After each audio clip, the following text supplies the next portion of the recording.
Today's episode of Socially Democratic is presented to you by Dunn Street. Dunn Street partners with businesses, organisations, unions and social democratic parties across the globe to train leaders, develop engagement strategies and empower people to organise for change. And in 2021, Dunn Street will continue to work with folks that want to make a difference, inspire, give hope and enable leadership to achieve their shared purpose in this new year. To find out how you can partner with Dunn Street, hit us up at dunnstreet.com.au. Hello and welcome to Season 2 of Socially Democratic, your weekly centre-left political and cultural podcast that dives into the progressive issues of the day and the people leading them from home and abroad. And you know, for basically the last 12 months, I've read that same thing out and I kept on saying that it's your weekly centre-left political and cultural podcast. And at no stage really have we ever talked about culture. But today we do because we're going to trial something for the next couple of weeks. It's January, it's the holidays, everyone's taking it pretty easy. There isn't a great deal of things happening right now in the sort of politics and campaign world. So we thought that we would do an episode or two where we preview some, we'll turn it to pop culture and preview some TV shows and some films and some documentaries that are in that sort of politics, campaign, social democracy, social justice kind of lens. And so that's what we're going to do today. And we're going to preview a TV show that you may have watched. But in order to help me do that, I'm not going to do that myself because I can't talk to myself for an hour. I'll go insane. So I've got a good friend from the Labor movement, Tess Farrell, who is a doyen when it comes to pop culture. And Tess and I have been friends for a very long time, and I know that when we are just hanging out and yakking, we very rarely are talking about politics, but actually talking about pop culture and the TV shows that we are watching at the moment. So we're going to get Tess on, and we're going to have a bit of a yak about TV and film. So that's today's episode. We hope you enjoy it, and we'd really actually appreciate some feedback from you guys as well, if you did appreciate it, and if it's something that we should continue to do. This won't, obviously, we're not going to, this show isn't now just going to become a pop culture review podcast. We'll obviously continue to bring on guests from at home and overseas to talk about the issues of the day. But we just thought we would just do something different for January because we're all kind of, chilling out and relaxing. So we thought we'd do an episode that was a bit like that, and that might give you something to watch over the summer break. Okay, don't forget to subscribe to the podcast on Apple Podcasts, Spotify, Stitcher, or Amazon. If you're an Apple Podcast user, please give us a rating and leave us a review. And for all of the most recent updates about the podcast and episode, don't forget to follow Dunn Street on Facebook, Twitter, Instagram, and LinkedIn. So let's get to today's episode.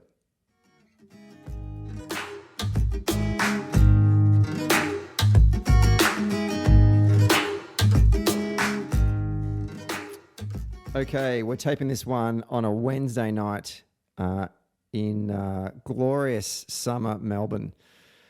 And it's January, and we know what you're doing. You're not doing much. You're either at the beach or you're watching the cricket or the tennis. You're at home, you're chilling, you're reading a book, you're watching a bit of TV. It's a very quiet time in the media front. So what we thought we would do here at Socially Democratic for the month of January, unless something drastically changes, is to focus some of the Socially Democratic episodes on pop culture, because that's kind of what we're all doing right now. I'm assuming we're all reading books or we're watching a bit of TV, and we thought we'd help you out with that. So we thought we would review some TV shows or documentaries or films that we think that you possibly would be interested in to watch over the break. And because this is a political podcast, we would review TV series that are political in nature. So it'd be through a political or sort of, social justice or broad sort of campaign, labor movement type lens. And to help me break down the very first edition of what I would call the summer edition of Socially Democratic. I'm joined on the line by my good friend and fellow comrade from the Labour movement, Tess Farrell. Welcome to Socially Democratic. Hello, Stephen. Thank you for having me. I'm especially excited to be here for the summer edition, for the pop culture edition, I think. I think this is where my skill set is, so I'm pumped. Well, you and I have been talking about this for a little while now, but we hadn't sort of, got our shit together. But here we are now, and this is a big moment for you because you've come a long way since you did late night student radio in Adelaide. I have come a long way. It's actually been a while since I've turned the mic on, so I'm a little bit nervous. I am a little bit rusty, but we're going to give this a whirl, and it's going to be great. I mean, to be honest, Victorians did spend the year binge watching television, Stephen. So I don't know if they are actually going to be spending their January, inside watching TV. But for those of you who are having a couple of beers and then turning on Netflix, this is the place. We'll give you a good review. This is the place. That's a very good point as well. We really have been stuck inside for the better part of the entire year. So that would mean that possibly the TV series that we're about to review, you may have watched it. Now, we did sort of talk off mic about the rules in terms of reviewing these various pieces of pop culture. What are we going to do about spoilers? No spoilers. Absolutely no spoilers. Because do you know, Stephen, when I listen to Socially, I'm a long time listener of Socially Democratic, and you actually ruined a television series for me, like an entire TV series for me. Nashville, it was the episode with Kate Ellis. So keen to listen, tune in, big fan of yours, and you just blew the entire end of that series for me. So there will be no spoilers in this episode. Oh, that's terrible. Can guarantee. Did I spoil it, or did Kate Ellis spoil it? Kate spoiled it, I think. I think you gave warning, but I wasn't really listening, and then it all turned her. Anyway, Nashville is a great TV show for anyone who is really looking to sink your teeth into something this summer. But yeah, that definitely ruined a really big plot moment for me. But so we promise we won't do that. Okay, very good. There we go. And also by doing that, you then don't lose 60-70% of your audience who goes, well, I'm not listening to this now. I'm just going to go watch the show. So stick with us. We will not spoil it. If there is anything, maybe we'll just do the old earmuffs for 10 seconds kind of thing. But I don't think we'll need to. We'll see. All right. So the very first TV series we have decided to review is the comedy drama series The Politician that is streaming on Netflix.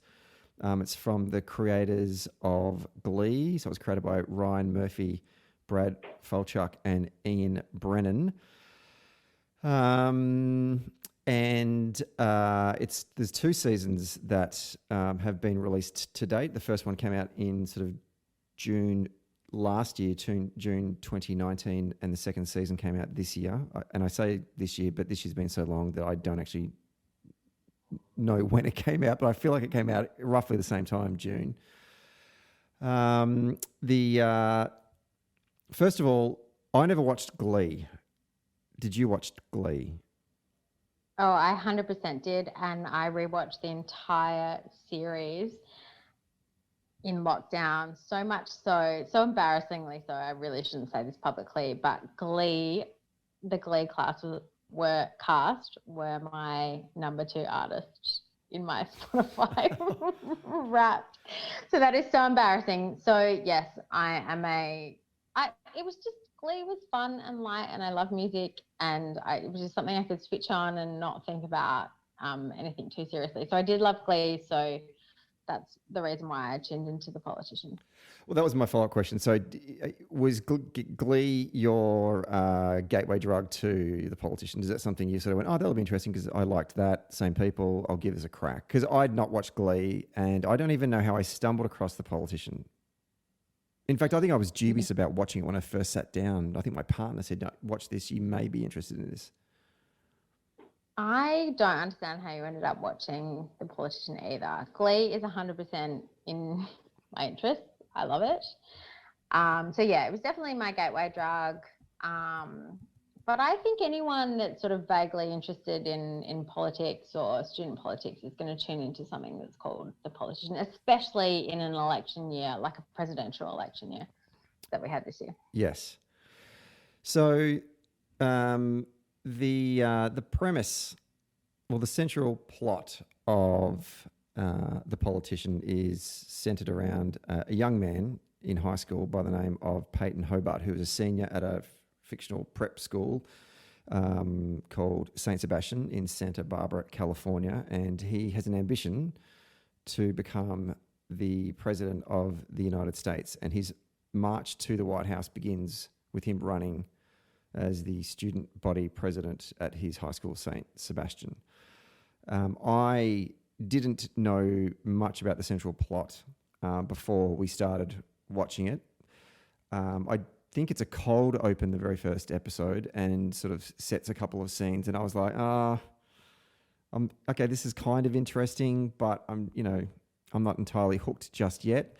And then they threw to the opening title sequence, and this happened. And from this moment on, I just raised my hands in the air and I said, I'm in, baby! I'm in! That is a great song. A great song. So much so that I drove 8 hours straight from Adelaide to Melbourne just to see Sufjan Stevens perform that song at the Forum in Melbourne. It's incredible. Great song. Great gateway. Oh, and I respect anyone that puts effort into filming the opening sequence, not just doing the old 1980s, just cut up a whole bunch of scenes from what you've already filmed so far to introduce the cast and chuck a Mike Post theme song over the top, like Different Strokes or Growing Pains or whatever. Like, they've really put a lot of effort into it.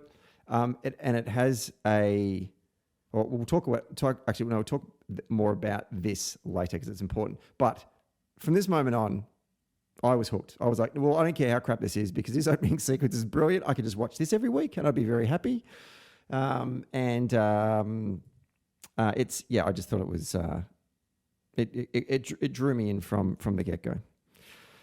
Now, how would you best describe The Politician and the tone of this show to someone who's never watched it before? Okay. So I think you might think a little bit differently to me on this, but I would describe it as a less funny teenage version of Veep. So Veep with Elaine from Seinfeld, Julia Louis-Dreyfus, with a mix of Riverdale and Sex Education. So it's funny, it's political, but it's very teenage centric, especially the first season. The second season is a little bit different. How would you describe it? I felt by the end of the first episode that I thought to myself that it was Wes Anderson meets Gossip Girl meets Election, as in Tracy Flick Election, meets Glee. Not that I'd seen Glee, but when he broke into song at one of the early episodes, I added in that last bit as well because I went, "What is this going to become a musical?" But the way that it was, the opening scene, the opening title sequence with all the little trinkets.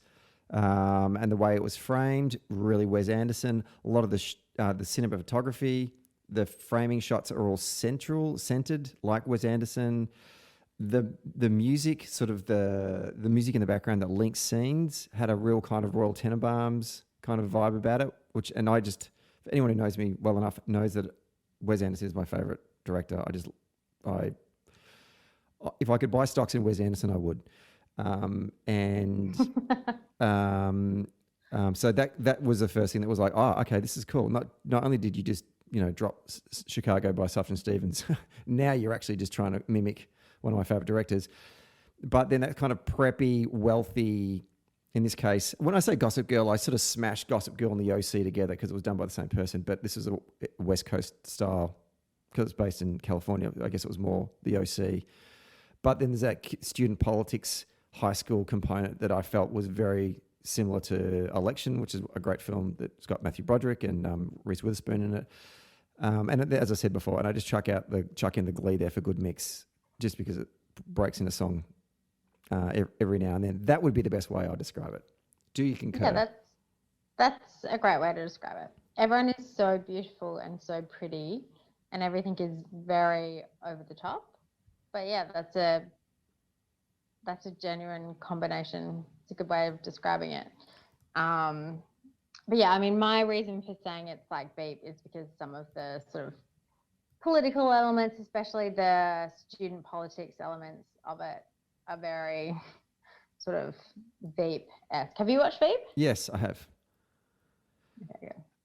Do you find it funny? Yeah, it's interesting you think that, actually. I hadn't thought about it from that perspective.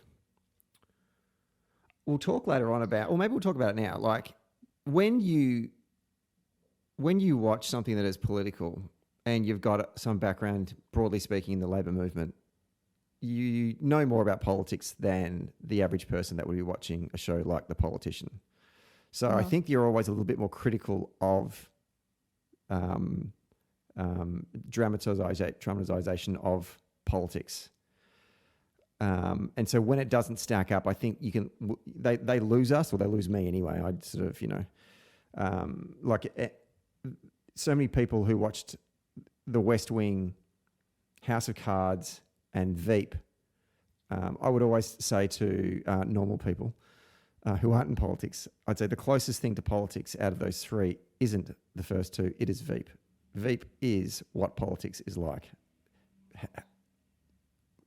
100%. That is exactly what I was going to say. Veep is the most accurate description of politics that anyone will ever find anywhere. I know it's a comedy, but it is the most accurate depiction of politics that you will find. And I feel like The Politician is the precursor to Veep, right? It's like Selena Meyer when she was in high school. That's what I feel The Politician is like. A little bit less funny. I don't think the humor is quite as on point, but it is still very good and very biting and very funny. The tone of the series, how would you best describe the tone? I mean, you sort of started to talk a bit about it there, but that was some of the things I couldn't put a finger on because I felt it flipped a lot. The tone is a mess. It's almost like a murder mystery plus like quite sincere. Like they tackle a lot of issues that are important to younger people, teenagers in America. It's hard to know whether it's a comedy or whether it's a drama. It really flips. Honestly, it's a very confusing part of the show. That you never really know what angle they're coming from. It changes every second. I think a lot of the reviews had referred to it as a bit of a hot mess. Some reviewers referred to it as a hot mess in a pejorative sense, and others talked about it that they liked the spontaneity of it, or the fact that you didn't know where it was sitting. Where are you on that? Yeah, I did like it. It was just all a large combination of different characters. And I guess coming from a political background where I know a lot of staffers and members of parliament, that that is kind of the makeup of parliament and student politics. Like it is kind of a mess. It's not really a straight line. So I guess it's actually quite true to real life. Let's turn to the characters and start with the main character, Peyton Hobart. How do you describe Peyton Hobart? So Peyton Hobart is the American version of every boy you have ever met in Young Labour, right? But on steroids. So he's just chasing the dream. He wants, I don't know what he wants, the local council election, pre-selection, he wants state, federal, whatever. He is just a guy out for your vote. It doesn't matter what you care about. He's zeroing in on you, and he wants to convince you to vote for him. And just someone who doesn't really, it's hard to tell what his values are. It's just that he wants a position of power. That's what Peyton Hobart's character is. which is a shame because I love Ben Platt, who plays Peyton. He's a fantastic actor, and I think he actually really plays this role of the student politician very well. He's completely devoid of, empathy, but he's running, and he's going to be a great candidate for politics, both in student politics and in the future. What did you think? Yeah, I completely agree with you. I was wondering if you were going to say that because he absolutely is. He doesn't have a political ideology. I mean, he's broadly of the left, just because I guess he's from California.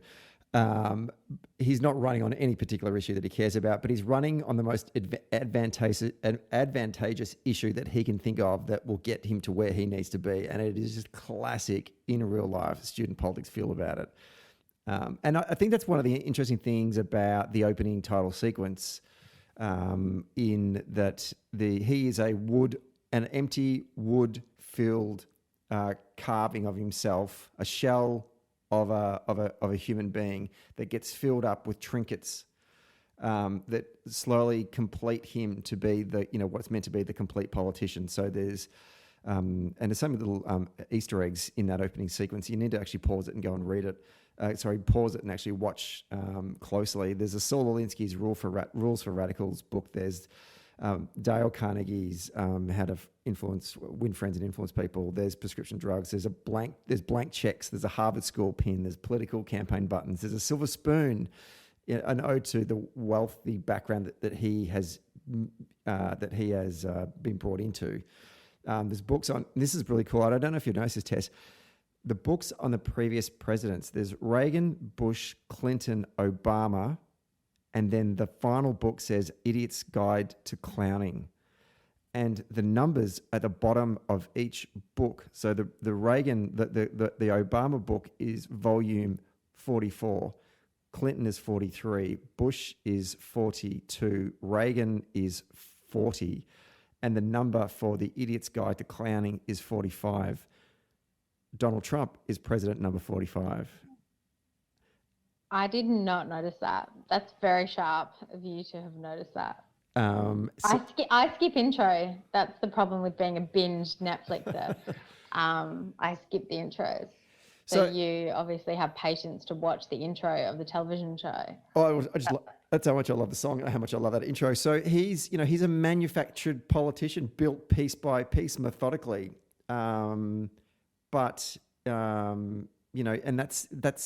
many people do we know like that in the Labor Party that, who ask the question, when should I get married? What issues do I need to care about? Should I maybe write a book about it? What postgraduate degree should I get? Or what university should I go to? What charity should I volunteer? And where should I actually live? Where's my target seat going to be? Like this sort of planning every methodical moment of your life. And that is exactly who Peyton Hobart is. Absolutely. Peyton Hobart is exactly how you described. It's, when someone in student politics I didn't do student politics, but I was definitely on campus, and you get hassled by them, and they're asking you questions, but they really don't care about the answer, do they? they want to hit their targets and just be done with it. They just want to make sure you're going in to vote for them. Their eyes are glazed over when it comes to any of the stories you actually want to tell them. So, if you ask me, that makes up most of the student politicians that were around it when I was at uni. Well, and I can say as someone who certainly was involved in student politics, I did sadly see a little bit of me in Peyton, maybe a little bit too much in Peyton. When I was a young 18-year-old boy who'd moved down from the country and was on campus and was trying to turn out basically his entire college to get himself elected, and would do whatever to achieve that. Aside from Peyton Hobart, who are the other sort of standout characters across the two seasons that drew you in? Okay, so McAfee, who is Peyton's friend and I guess advisor in both seasons, across season 1 and season 2. I've got to be honest, I mostly like her for her power pantsuits. Very Hillary Clinton, but like cooler, much cooler and younger. I especially liked her in season 2. So she's a really good friend of Peyton's. She's also his campaign advisor in high school and then out of high school.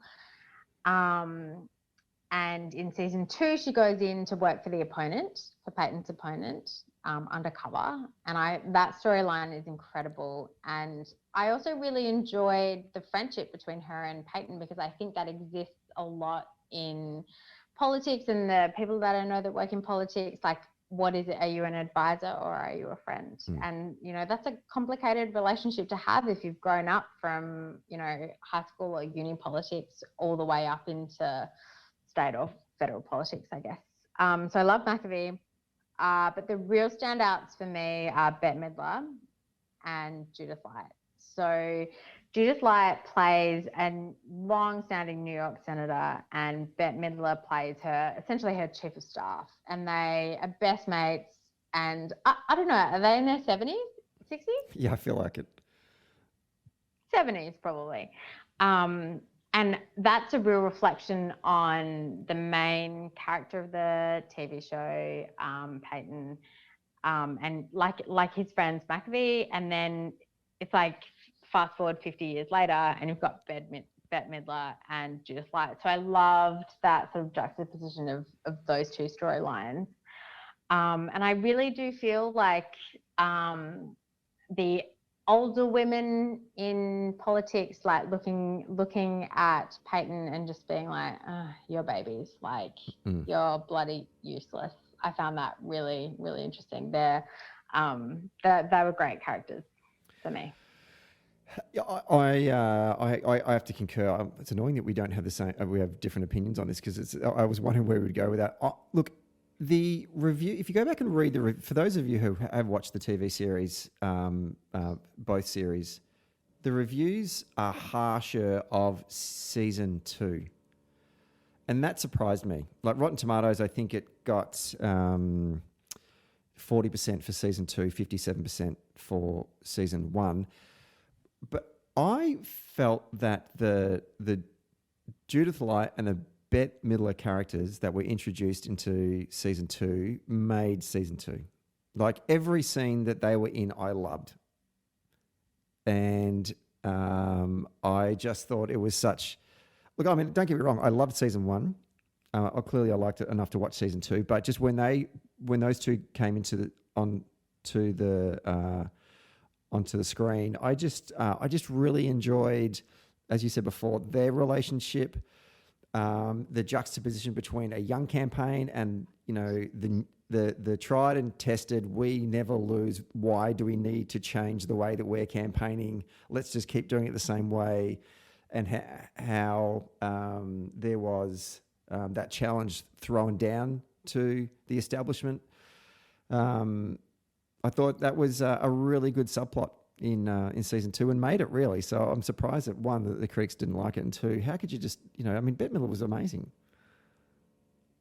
Bette Midler was incredible. I mean, no spoilers, but there is a scene with Bette Midler and Spicy Lube, and I really didn't anticipate saying this on the podcast, but it is incredible, and they get some really great storylines, and that was honestly the highlight. I much preferred season 2 than season 1. I could have actually skipped the whole of season 1 and just gone straight to season 2.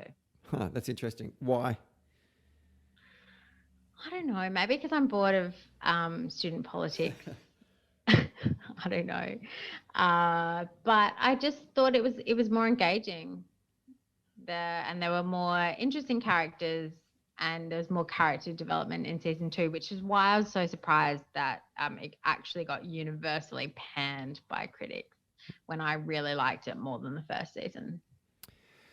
There's a number of characters that we haven't mentioned that are in season 1 and 2. Infinity Jackson, played by Zoe Deutsch, who is Leah Thompson's daughter. Leah Thompson, who is Marty McFly's mother in Back to the Future, my favourite film of all time. You're making a face there. I did not know that. That's such like a Gen X thing to know. Don't you think she looks like Leah Thompson?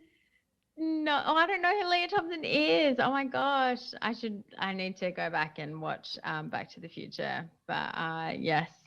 Okay. I did not know that. I knew her as Zoe Deutsch because she's famous. Like she's in lots of other different things. Like The Setup, which is a great, or Set It Up, which is a great Netflix rom-com for anyone looking for some trash over the summer. She's great in that. She's an important character. It's a major plot line that runs through the first season, and obviously no spoilers. I just say it to remind myself more than anything.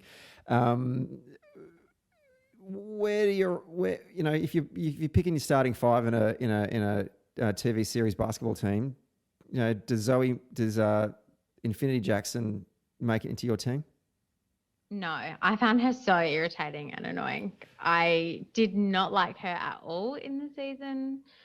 I don't know how much we can say without ruining it for everyone else, but essentially she's a young girl in high school who's had a hard knock life, but it turns out not as hard as she thinks.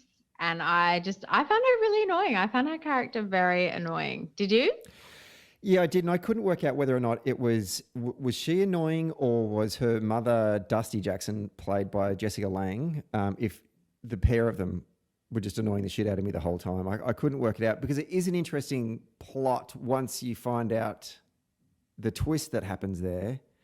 And also discovering a particular disorder that I'd never heard of before. And when they were saying it at the time, I was like, I had to Google this. What exactly, is this made up? And it's true.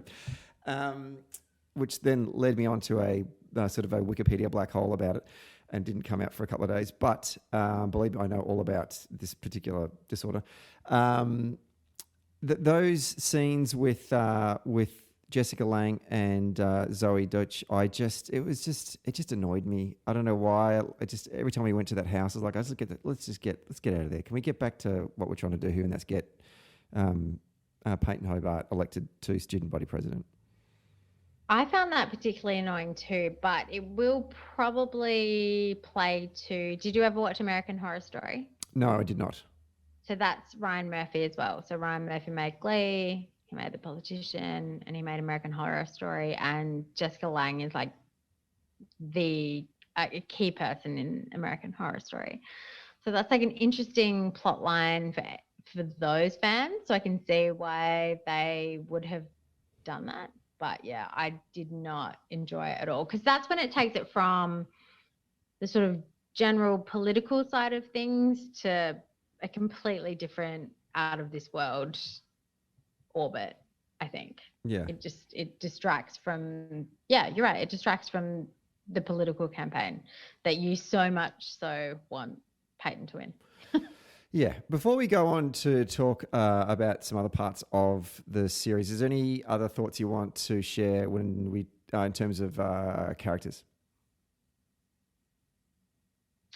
Gwyneth Paltrow is amazing. I think she's incredible. Why? Because she's a dream. One, she looks like a dream. Two, she's so Peyton, the main character, comes from a very wealthy Santa Barbara family, and she is his mother, and she gets to swan around all day in amazing outfits, just departing semi-wisdoms, which is a coin I've just phrased, I don't know what they are, to her son. And it's beautiful. All the scenes that she is in are incredible. So I do like her as a character. And I think there's an emotional connection. You don't see, as we mentioned before, Peyton's a very empty character, right? He's just running. He'll do anything. He'll say anything. He just wants to win the seat, whatever seat that might be. Mm. But the only emotional connection you ever get in the show, I think, is with him and his mum, and the mum is Gwyneth Paltrow. So I did enjoy those scenes with them together. I thought she would have more scenes. I was surprised. I won't say how little they used her. It's a pretty big cast, really, if you think about it. And if I guess this is different for Netflix these days, but I always think that, a tight cast and a tight script is always going to produce better content than something that's so unwieldy. But there actually is a lot of characters in this show. And some of them you could almost argue, do they need to really be in there? Like, is it Astrid Sloane's mum and dad, played by Dylan McDermott from The Practice, and January Jones from Mad Men, two very well-regarded actors, having very, very small parts throughout it. And I just felt like the writers kind of wrote them in and said, let's see how the first 2 or 3 episodes go. If they land, we might write more parts for them, but if they don't, we won't bother. And they just kind of disappeared. And I was like, was that really necessary? Did we need to meet those parents? Couldn't we just get by without those scenes? And therefore, they took scenes from what I thought where you would bring in Gwyneth more. I didn't think she was actually in it as much as certainly the promo suggested the case. But this is exactly Ryan Murphy, right? The creator of the show. It's whatever's beautiful. Why not have January Jones in for like 2 minutes in a scene? Why not bring Dylan McDermott in for 2 minutes? It's this whole Hollywood production, which makes the show really attractive. It's the cast list is it's actually very incredible. Ben Platt, Lucy Boynton, who plays Astrid, who's dating Rami Malek, who was in what was the Queen movie, Bohemian Rhapsody. The fact that you got Jessica Lange, Gwyneth Paltrow, Judith Light, and Bette Midler, like it's a huge cast, and I do believe that this TV show was only really made just to be pretty, just to be a pretty thing that people watched. And I think that's very sort of in line with Ryan Murphy's whole ethos. Right. Let's talk about some of the themes in the series. The first one actually is I want to ask you about gender, because it is interesting that he's a white male. The main lead is a white male, upper class person, but the vast majority of the supporting cast are women. I have no question, but I want to get your thoughts on that. That's clearly obviously deliberate, but there really isn't any other men in it apart from what's his name? River Barkley, the character River Barkley, who plays a reasonably important role, certainly in the early episodes, and has a recurring role throughout. But otherwise, it's all women. What are they trying to say there? Well, that's life, isn't it? The man gets the public glory, and the women do all the work. That's my personal opinion. I mean, working for a trade union and being a part of several sort of Labor campaigns, I suppose, we put up white male candidates all the time, and there will be a huge group of women doing the hard yards, making sure that candidate gets elected. And I'm sure that happens across the board. So I think that's sort of realistic, I think. Yeah. But I was surprised that there was it was lacking in male advisors, right? Like if you were to actually have a look at any minister in probably any government, Labor or Liberal, I mean, there'd be a heap of white male advisors. And that's something that Peyton, the main character, never had. He only had one white male advisor, and then the rest were women. So that was quite surprising to me. But I think we still lift up white male candidates all the time. I think we are still scared post Hillary Clinton, even with like Kamala Harris. Like I think we're still scared to put forward women because we don't know if they will be voted for or not. I mean, I have a different opinion. I think they will be voted for, but I think, I think that's quite an accurate portrayal of politics as it stands now. And the second one is, what does the series have to say about sexuality? in the present day and the complexity of it. I'm an idiot. I'm very old. I'm terrible at picking up nuance because I was educated by the Maris brothers. But, you know, I don't know if we can say this without giving plot away. Well, you know, I think that it's fair to say that there is a private life to Peyton and who he desires, and then there's a public life to Peyton and who he's seen to be desiring. And I'm wondering, what are they trying to say to the audience about that? Is it as simple as sexuality is very fluid, or is there more to it than that? And I want to get your thoughts on that. I really liked the way that the show didn't really... Essentially, I think that everybody in the show is queer in some way, and I liked that the show didn't focus too much on sort of putting people in particular boxes or giving them particular labels. I do think it's interesting that Peyton chose a particular path in life that maybe went against sort of his original sort of thoughts and feelings.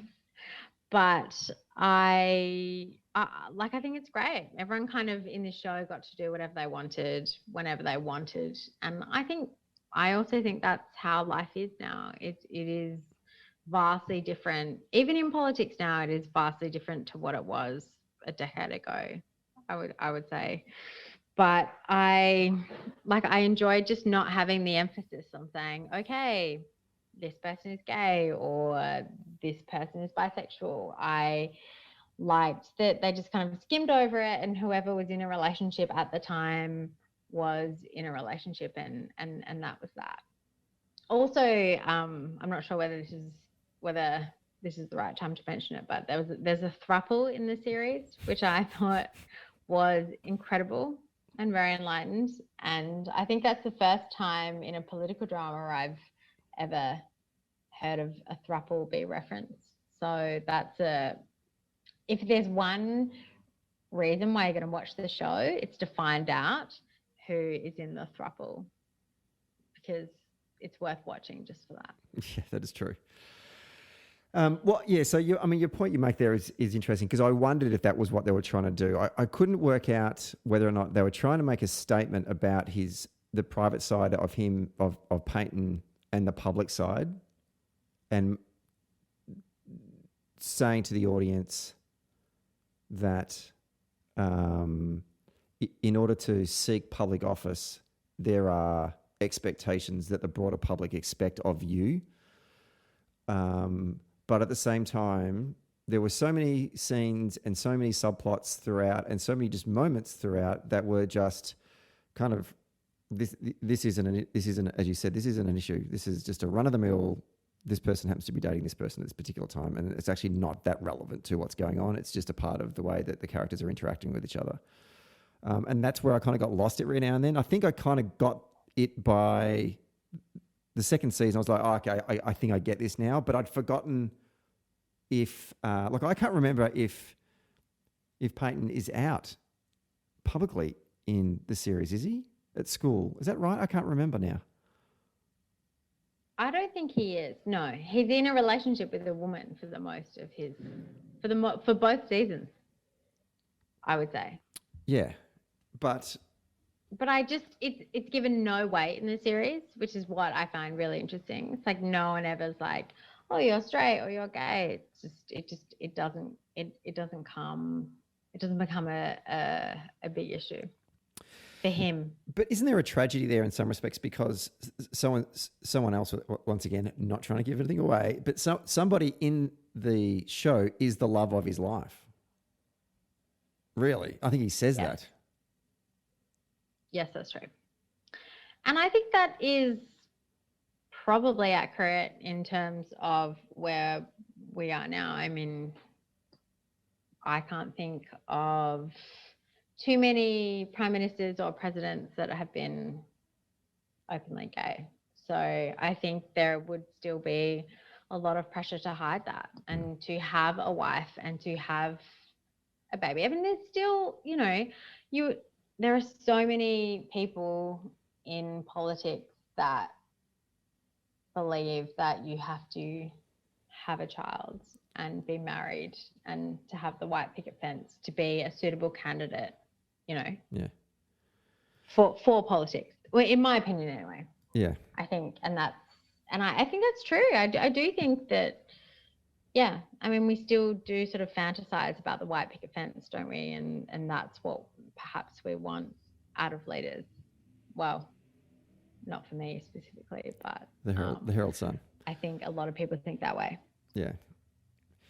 Episodes, which I want to ask you this question because there are two particular episodes that stood out for me that they did in both, one in each season, which I'll talk about in a moment. But before we do, was there any particular episodes or moments for you that really jumped out at you that kind of either hooked you or just thought, oh, wow, this is just amazing television?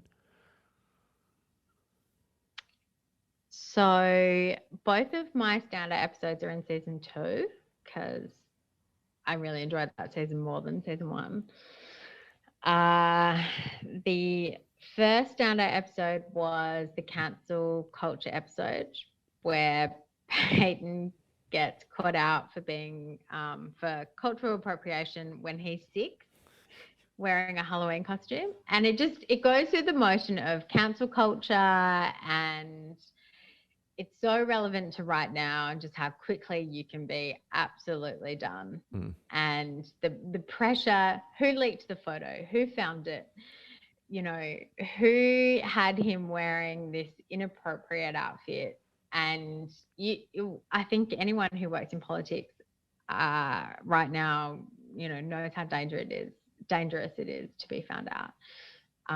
For a Halloween. The funny thing about it, which is what's so funny about the series, is that it was a Halloween costume he was wearing when he was 6 years old. You can't, that's what's so outlandish about it. But I loved that episode and how serious we take sort of political correctness in certain circumstances.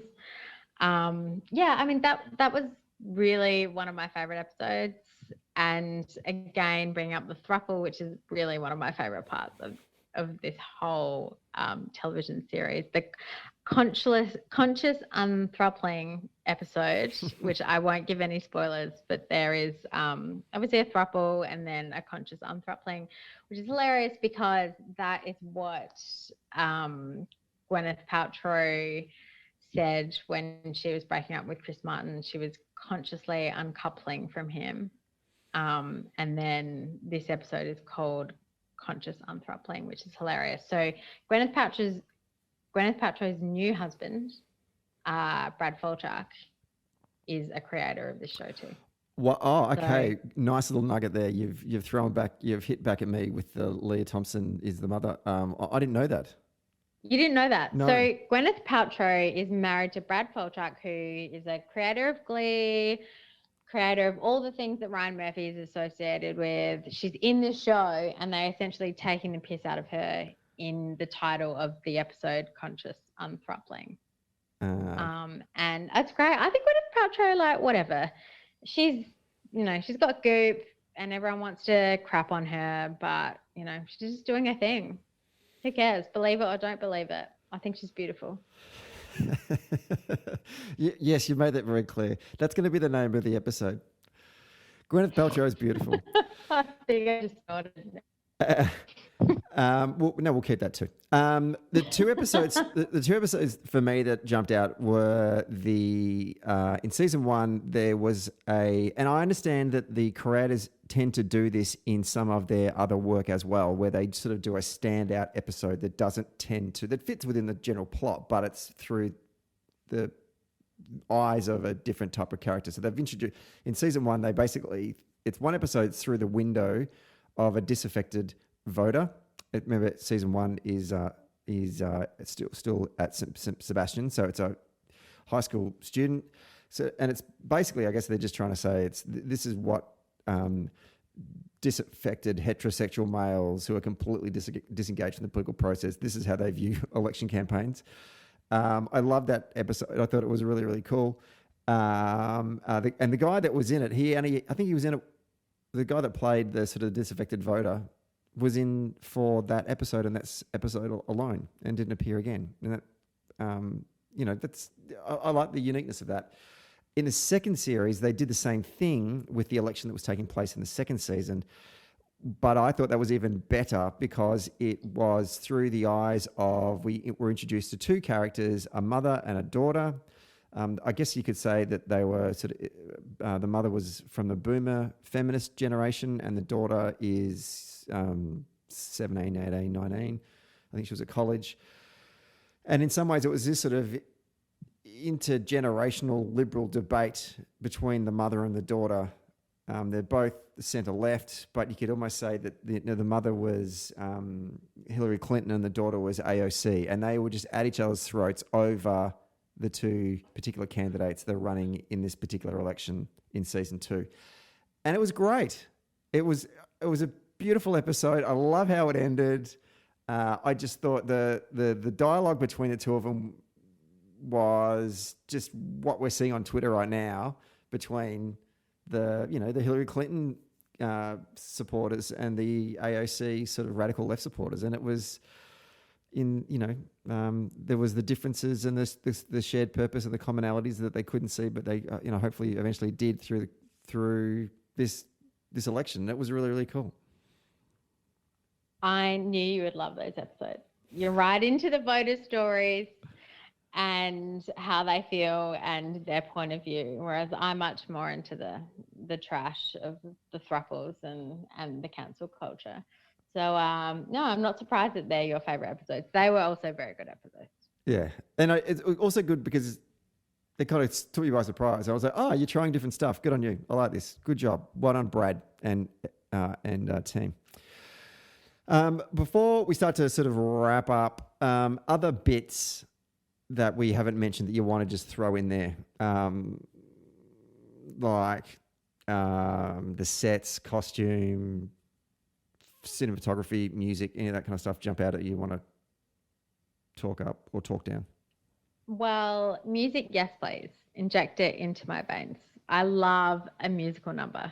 I think it is very well placed. So for those listeners who don't know Ben Platt, he's actually a Broadway singer. So he's very prominent on Broadway and he can sing, and he does this rendition of Vienna by Billy Joel, which I am obsessed with. And was it necessary? Was it necessary for Peyton to be able to sing? Was it necessary for it to be in the TV show? Probably not. But I think that it does show that politicians often, but they've got a hidden talent, right? Like they're type A personalities. They're not just leaders. They can't just talk policies or whatever. There's always something. There's always a little thing that politicians have on the side. There's a little side project. And I would imagine that singing is one of them. Another example is George W. Bush can paint portraits of people. Have you ever seen those, Stephen? I have. I'm actually just now going through the federal caucus and thinking, what hidden talents do they have? Tony Burke can play guitar. He can. But do you know what is really sad? Not Tony Burke playing guitar, but I fact-checked myself on this just before tuning in to just see like hidden talents like politicians. Mm. And so, yeah, it was like George W. Bush can paint, like Lincoln or someone else was a scientist, whatever. It said Hillary Clinton good at crosswords. I was like, yeah, that's what we do to women, don't we? They're all men. It's like Hillary Clinton, like she could do a crossword. And everyone else has these fantastic hidden talents. Yeah. Nixon could sing, apparently. Nixon was great at a piano. But yeah, Hillary Clinton just, that's all. And in the blurb, it also said that Bill was also good at them. So she couldn't even get that on her own, one thing. But I do think the singing was actually a really great part of the show. I think it was great that he got to have those musical numbers because, yeah, I think most politicians are quite flamboyant and they kind of display their creative sides in many different ways. I don't like musicals. And when he sung, what was the very first song he sung? Was it Vienna? No, it was something else. Was it up on stage at the event that I won't say because that would be a massive spoiler alert? He sings there, doesn't he? He does, but I'm not going to spoil it for people. So when he sings there, I was like, oh, it wasn't Vienna. Vienna's at the end. Yeah. And I was like, oh, come on. Okay, right, fine. And I was like, if this turns into a freaking musical, I am... You know, you can play Sufjan Stevens at the start of every episode, but you may lose me. However,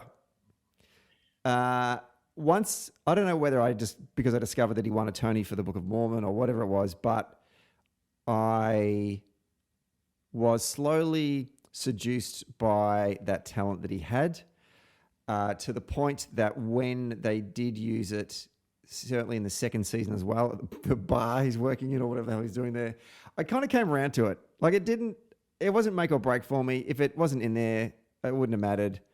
But I guess, as you said, they're probably sitting around going, well, you know, Ben, you have won a Tony, so if you want to sing a song, sure, go for it. We'll write it in. I think it makes things interesting. Plus, I mean, at the end of this, I hope your listeners take away that it was a shit show of a show. And why not throw in a musical number here or there? I found it enjoyable, all of the musical numbers. Any lines from quotable quotes from the series that jump out at you that you loved or think define? Okay, so we've now established that I'm obsessed with Gwyneth Paltrow and Peyton. So she plays Peyton's mum. And she says, your generation got the terrible idea that it was best to vomit every thought and feeling all over each other. It's a pandemic of over-communication that's led to an absence of intimacy. That's good. Yeah. I mean, that's it, right? We story everything. We Snapchat everything. We think about things in the way that's an Instagram post. Like, oh, that'll look good on the Insta. And I just thought that was very cutting for me.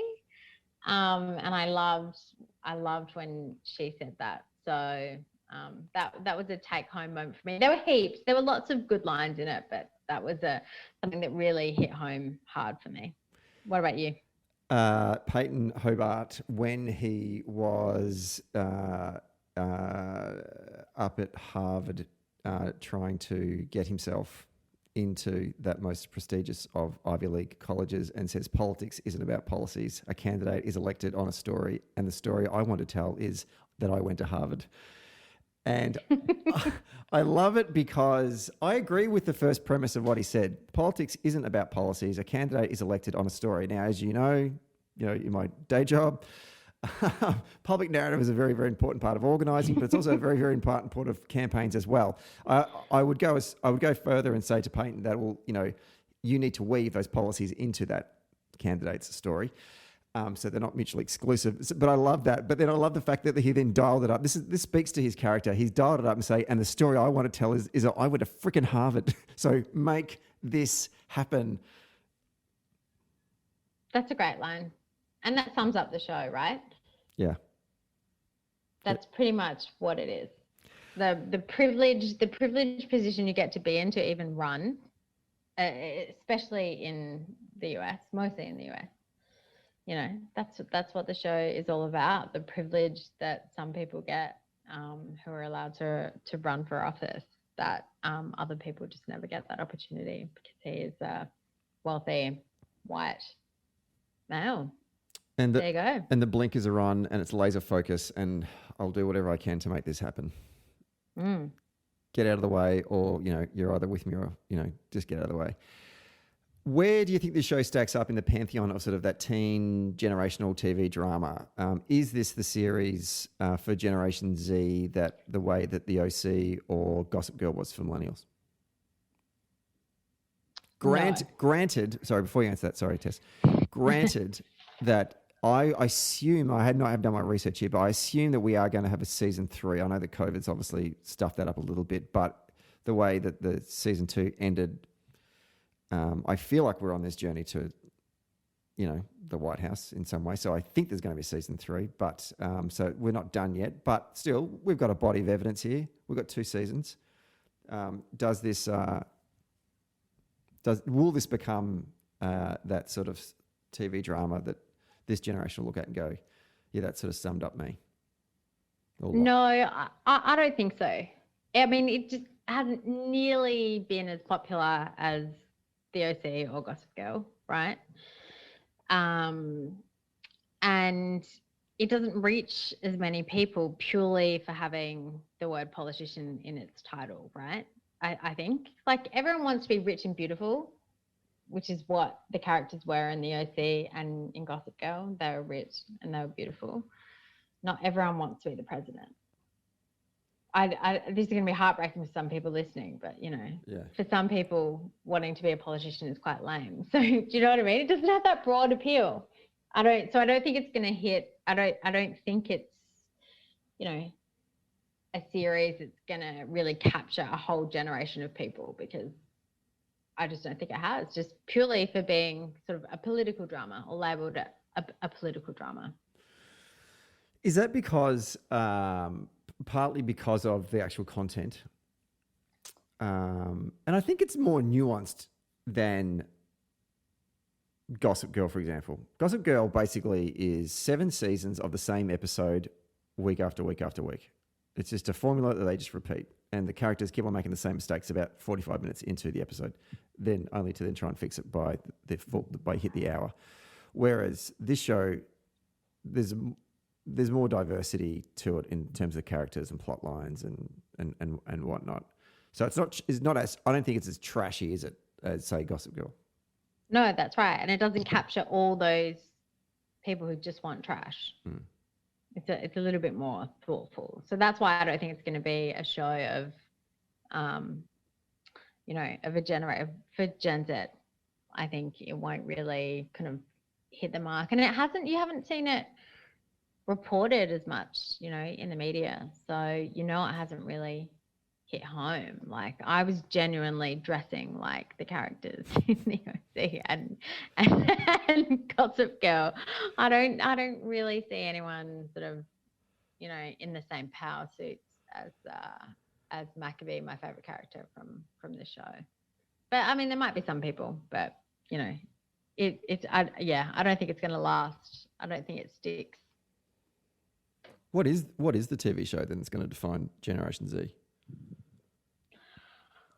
Well, maybe it's not one. Maybe it's TikTok. Maybe it's the constant stream of reality from lols that are in TikTok. I actually don't know the answer to that question, because it's not my generation. No. Maybe like Riverdale, which is a bit sci-fi-y, or Outer Banks, which I watched. I don't know. The young people are beyond me. I'm too old. I'm too old to say so. So you're definitely too old. Yeah. To comment on this. So we should get someone from Gen Z on next to discuss what they think reality looks like. Yeah. That's a good idea. Now, before we wrap up, we have to give this a rating. Now, I suggested before we went on air that we should rate it out of 5. And instead of giving it stars, I suggest giving it Keatings, because Paul Keating was a Labor Prime Minister that also did love the arts. You laughed at me and thought it was a dumb idea. I want to hear why in a moment. But to also just point out, I did a podcast years ago with an old school friend of mine, and we would do film reviews, and we'd give our final rating based on what diving board or platform we would jump off at the Warragul swimming pool, because the Warragul swimming pool had a 1 metre springboard, a 3 metre springboard, a 5 metre platform, and a 10 metre platform, which was just known as the 1, the 3, the 5, and the 10. I still remember the very first day I jumped off the 10. Terrifying. So we would rate the show based on what would you jump off of. If you liked it a lot, you jump off the 10. If you didn't like it anything at all, you would just jump off the 1.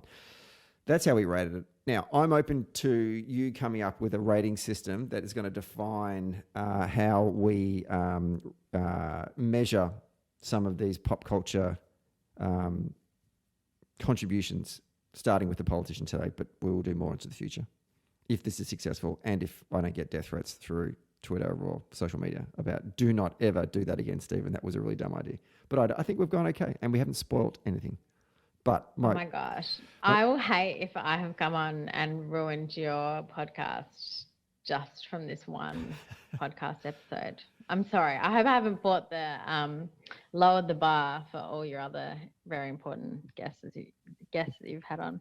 Anyway, it does make sense to rank them by Keating because Paul Keating is never watching an episode of The Politician, I think. I don't think Paul Keating just has more important things to do than rate TV shows. So I just kind of found that a little bit weird that we would put a Paul Keating rating on it. Okay. Like what's a prime minister that would actually sit down and watch TV? Probably like Kevin Rudd, right? What about Julia? She definitely watches Succession because I listen to her podcast, which is a great TV show, which I know you like too. Love. But I just think Keating is just off, but also a diving thing is also off for me too. So I don't know where I'm meant to sit here. I don't know. I don't have another proposal. Well, I'm not suggesting that we have to jump off the 5 or anything. But what I'm asking for you is you're a far more creative human being than I am, Tess. And I'm just wondering if you can think of a way of which we can rate.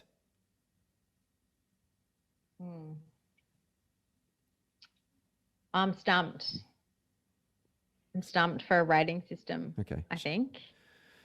Well, we can come back on that one, but why don't we just leave it with how many?